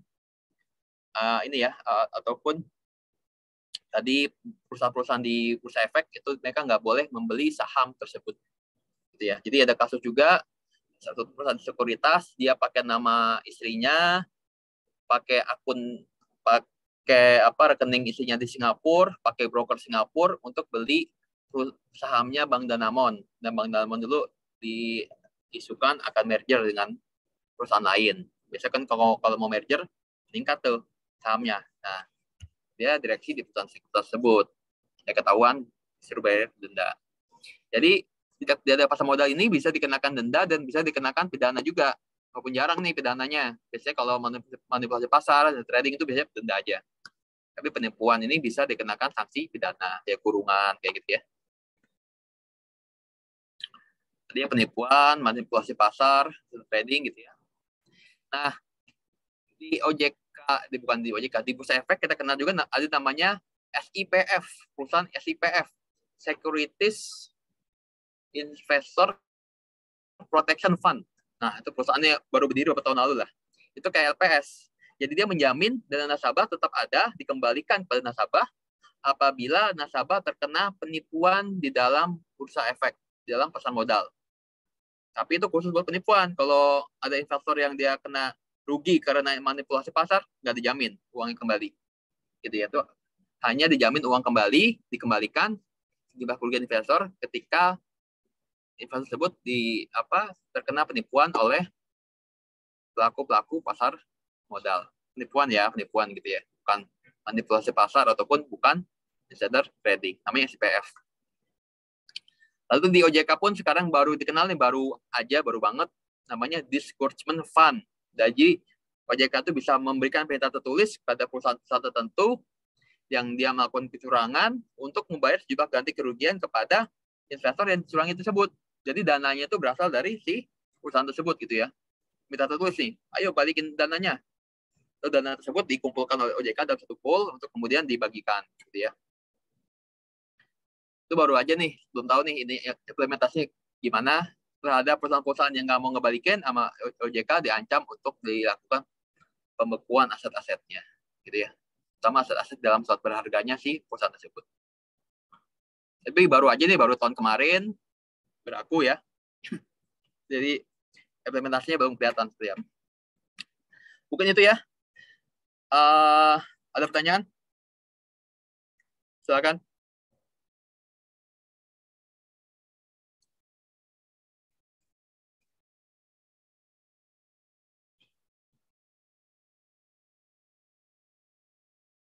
Tentunya silakan. Kalau nggak ada, kita akhiri di sini. Kita ketemu lagi nanti ini ya. Berarti kan libur ya kita ya. Sabtu ini libur. Sabtu depannya lagi libur ya. Tanggal 2 kan kita sampai tanggal 2 ya. Nanti dilihat aja lah. Kayaknya kita yang Sabtu ini kita ganti juga di hari biasa aja ya. Nanti tinggal sama saya sama Joshua aja nih. berkoordinasi. Oke gitu ya, ada pertanyaan nggak? Kalau nggak ada pertanyaan, masih ada pertanyaan, bisa kapanpun tanya ke saya ya. Di luar kelas pun nggak masalah. Oke, gitu ya. Terima kasih atas atensi dan perhatiannya dari semuanya.